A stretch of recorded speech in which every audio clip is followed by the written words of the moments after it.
자, 오늘은 굉장히 독특한 댓글이 있어서 읽어드리고 답변 드려볼게요. 사실 굉장히 중요한 얘기인 것 같아서 제가 요즘 바빠가지고 당분간 영상 자주 못 올릴 계획이 있었는데 또 이분이 이런 댓글을 다심으로써 저의 입을 간질간질하게 하시네요. 자, 일단 굉장히 중요한 얘기예요. 그래서 일단 댓글을 한번 읽어드릴게요. 영상에 관계없이 질문 드립니다. 흔히 재테크를 통해 경제적 자유를 이루는 것을 목표로 살아가는 사람들이 많습니다. 근로를 통해 돈을 버는 사람 입장에선 부동산을 사고 팔고 가만히 있으면서 돈이 들어오게끔 하는 것을 보면 허무하다는 생각이 들 것 같습니다. 어떻게 보면 부자가 되고 싶다면 근로보단 재테크에 노력을 쏟는 것이 현명해 보입니다. 기독교적인 관점에선 노동을 통한 가치 창출보다 이렇게 재테크처럼 순수 돈을 위해 살아가는 것에 대해 어떻게 생각하시는지요? 라고 물어보셨어요. 자, 이게 유학고수 최초로 유학 상담이 아닌 신앙 상담 혹은 진지한 어떤 종교적 관점에 대한 상담이어가지고 제가 굉장히 관심을 가지고 이 질문을 읽었습니다. 자, 제가 답변해 드려볼게요. 저도 굉장히 고민하고 있는 문제라서 더더욱 제가 관심을 가는 질문입니다. 자, 먼저 이걸 얘기하기 전에 유태인에 대한 오해부터 얘기해 보도록 하겠습니다. 자, 왜 유태인을 이해해야 되냐면 사실 기독교의 뿌리가 유대교이기 때문이에요. 자, 그래서 한번 얘기해 보자면 여러분들이 흔히 종교 생활을 하는 그런 유태인들 옆에서 관찰하지 못한 채 언론이나 뭐 TV나 뭐 인문학적인 서적에서만 바라본 유태인들은 항상 어떻게 묘사되냐면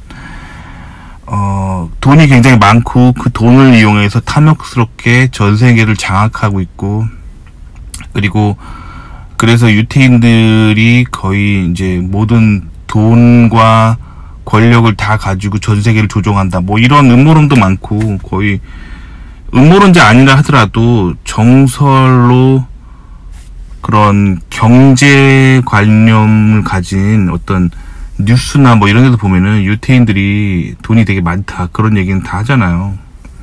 자, 근데 그거는 사실 유태인들에 대해 오해예요. 왜냐면 여러분들이 실제적으로 유태인이라는 사람을 가까이서 보지 않고 어떤 누군가 이야기한 언론의 필터로 이해했기 때문이잖아요. 그러면 굉장히 오해가 되는 경우가 많아요. 왜냐면 언론은 항상 그 굉장히 세상을 정치적으로 해석하기 때문에, 정치적인 관념으로 프로파간다를 날리기 때문에 실제 어떤 사람들의 모습을 잘못 묘사하는 경우가 많아요. 저는 실제로 뉴욕시티의 외곽에 살면서 유태인들이 집단 거주하는 그런 동네 근처에 산 적이 있어요. 그리고 유태인들 동네에 놀러 가서 그 유태인들이 먹는 그 무교병이라 가지고, 무교병, 그 누룩을 넣지 않는 빵, 6월절에 먹는 그런 거를 가서 사 먹어본 적도 있고, 그리고 다니던 학교에 그 유태인 친구들도 있었고, 다니던 회사에 유태인 상사 동료들이 있었어요. 실질적으로 유태인들 경험해본 저로서는 언론에서 말하는 유태인들은 굉장히 오해가 있어요. 일단 유태인들은 기독교인이랑 비슷해요. 기독교인들도 보면은 교회 열심히 다니고 정말 신앙생활 훌륭하고 홀리한 사람들 있잖아요. 그런 거 하면은 교회에 그냥 뭐 1년에 한 번 출석할까 말까 하면서 밖에서 종교가 뭐냐 그러면은 나 기독교인이라고 말하는 사람도 있잖아요. 그리고 그러면서도 이제 삶은 기독교인 아닌 사람들과 똑같이 살아가면서 기독교인이라고 하면은 이제 기독교가 오해받는 거잖아요. 그리고 한국인들 안에는 분명히 기독교인도 있지만 뭐 다른 종교를 믿으시는 분들도 있잖아요. 똑같습니다. 유태인들 안에서도 그 유대교의 신인 야훼를 아주 신실하게 섬기는 사람들이 있어요. 이 사람들은 정말 독실하게 섬기면서 그들의 주 경전인 토라를 다 암기하면서 거기에 있는 내용들을 다 숙지하면서 경전에 충실하게 살아가는 사람들이 있어요. 그런가 하면 경전을 거의 읽지 않고 그 유대교적인 어떤 관습이나 그런 걸 거의 지키지 않는 사람도 있어요. 전혀 그런 종교생활 안 하는 유대인들도 있고, 거꾸로 그 유대교 경전에서 말하는 그 악마, 사탄을 믿는 유대인들도 있어요. 그러니까 이렇게 다양한 사람도 있단 말이에요. 그렇기 때문에 여러분들이 유대인은 이렇다라고 함부로 말할 수가 없는 거예요. 아시겠죠? 자, 이제 다시 들어가 보면 유대인은 돈이 많다. 그런 어떤 세상의 속설들은 사실 정확한 표현은 아니에요. 왜냐면 그 유대교의 경전 토라를 열심히 지키면서 신실하게 사는 유대인들은 부자가 되긴 힘들어요. 그러니까 재벌 같은 게 되긴 힘들어요. 왜냐면 기본적으로 유대교 경전인 토라에서 말하는 내용은 좌파와 우파가 없는 개념이에요. 그래서 평소에는 우파처럼 살아갑니다. 우파처럼 이게 성장 중심적으로 살아가지만 그 토라에 보면은 율법이 있습니다. 가난한 사람과 나그네를 도와주는, 즉 없이 사는 사람들을 도와주는 율법이 있어요. 그래서 특히 과부의 아들, 그리고 고아, 그리고 아무 기반이 없는 외국인 나그네를 잘 도와줘야 된다는 율법이 있습니다. 그리고 그 희년이라는 개념이 있거든. 주빌리 개념은 뭐냐면 평소에 계속 우파로 살다가 49년마다 한 번씩 가지고 있는 전 재산을 다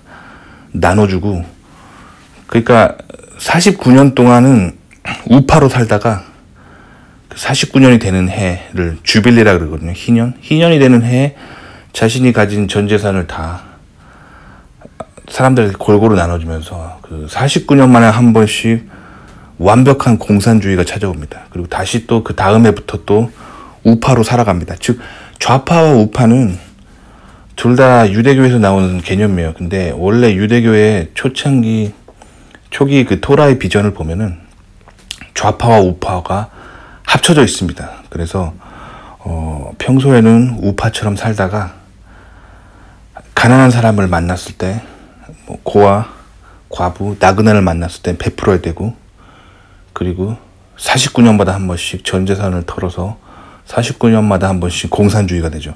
원래 이게 토라가 가진 비전인데, 인간은 성경을 보시면 알겠지만 구약 성경 내내 보면 야훼를 신실하게 섬기는 사람들과 야훼를 저버리고 우상을 숭배하는 사람들과의 대결이죠. 결국 성경을 끝까지 읽어보시면 알겠지만 결국 유대교가 실패하고 그들이 타락의 길을 걷고 야훼를 저버리고 우상 숭배를 선택하고, 그 다음에 이스라엘 백성들이 뿔뿔이 흩어지고 나라가 망하고, 그렇게 가는 스토리잖아요, 성경이. 그래서 구약 성경을 제가 이해하기로 평소에 열심히 살아서 부자가 되는 게 나쁜 건 아니에요. 그건 본인이 열심히 산 결과기 때문에. 하지만 이제 그 부가 축적돼서 소위 말하는 재벌이라는 존재가 될 정도로까지 부자가 되는 건 악한 거죠. 왜냐면 평소에 그렇게 열심히 본인이 돈 모아서 살아갈 때 그렇게 돈 벌고 부자가 되는 거는 좋아요. 그거는 성경에 보면은 축복받은 부자들 많잖아요. 아브라함도 부자였고, 그 성경에 나오는 그런 구약 성경에 나오는 사람들 보면 뭐 예를 들면 다윗 같은 경우는 왕이었잖아요. 왕. 그러니까 하나님을 열심히 섬기면서 본인이 열심히 살아서 부자가 되고 권력을 가지는 게 나쁜 건 아니에요. 근데 이제 성경에서 말하는 구약의 그런 개념을 보면은 이제 그 본인이 부자가 되고 권력을 가진 사람이 되었을 때 권력에게 항상 말하는 거는 약자의 편에 서라는 거죠. 그래서 본인이 부자가 되고 권력을 가졌는데 약자의 편에 서지 않는다. 그러면 그거는 구약 성경에서 말하는 그 토라의 비전에 대해서 이해하지 못한 거예요. 그러니까 부자 되는 것 자체가 나쁜 게 아니라 부자가 된 후에 약자의 편에 서는 거. 권력자에게 항상 말하는 거는 약자의 편에 서라. 그거죠. 자, 그 다음에 예수님이 하신 말씀을 한번 보죠. 마태복음 6장 24절에 보면은 예수님이 이런 말씀을 하십니다. 한글 성경에는 이렇게 나와 있어요. 하나님과 재물을 같이 섬길 수 없다. 즉 하나님과 돈을 같이 섬길 수 없다. 라고 해서 돈과 하나님을 적대적인 관계로 그렇게 묘사하고 있죠. 근데 이거는 한국어 성경만 그런 게 아니라 최근에 나오고 있는 영어 성경에서도 그렇게 말을 하고 있어요. 그런데 최근 이제 성경의 번역의 흐름은 뭐냐면 자꾸 현대 문화가 인본주의적으로 가고 있어요. 인간 중심적인 문화. 그래서 인간 중심적으로 자꾸 해석하려고 하는 경향이 있거든요. 그래서 성경 번역조차도 인문학적으로 번역을 하려고 하고 있어요. 그래서 이제 이렇게 돈과 하나님을 같이 섬길 수 없다라고 하면 돈과 하나님이 마치 적대적인 관계인 것처럼 이제 나오잖아요. 그래서 이 구절을 보고 이제 좌파 기독교가 탄생하게 되는 거예요. 이런 구절들을 보고. 자, 그래서 현대 번역된 성경들 말고 그 성경의 원어라든가 원래 그 헬라어로 된 성경 원문이라든가 아니면 헬라어 성경 원문에 가장 가깝게 번역됐다라고 알려져 있는 킹제임스 성경 1611년에 번역된 성경이죠. 저는 사실 킹제임스 영문 성경을 보거든요.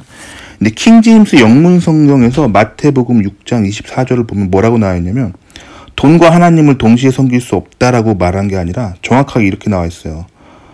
너는 하나님과 만몬을 동시에 섬길 수 없다라고 그렇게 나와 있습니다. 그러니까 만몬이 정확한 표현이죠. 돈을 말하신 게 아니에요. 만몬을 말한 거예요. 자, 그럼 만몬이 뭔지 알려드릴게요. 만몬은 돈 귀신을 말하는 거예요. 돈 귀신. 신의 하나예요. 고대 근동에서 사람들이 섬겼던 신 중에 하나입니다. 그래서 돈 귀신이에요. 그래서 그 지나친 풍요 속에서 그 약자를 무시하고 끝없이 재벌이 되어가는 그런 탐욕스러운 사람들 있잖아요. 그 사람들이 그 사람들이 정신세계, 그 사람들이 믿는 신이 만몬이에요. 그러니까 돈 자체가 나쁜 게 아니에요. 돈은 가치 중립적인 거고 사람들과 사람 사이의 매매의 수단이죠. 그런데 하나님보다 돈을 신으로 섬기는 사람들이 그게 문제라고 예수님이 말씀하신 거예요. 그러니까 돈을 신으로 섬기는 사람들은 어떤 사람들이냐면 주변에 자기가 마땅히 도와줘야 할 이웃이 있는데 그 사람들을 저버리고 돈 자체를 신으로 숭배하는 사람들이죠. 그게 이제 만몬신을 숭배하는 사람들이에요. 그런 사람들을 경계하신 거예요.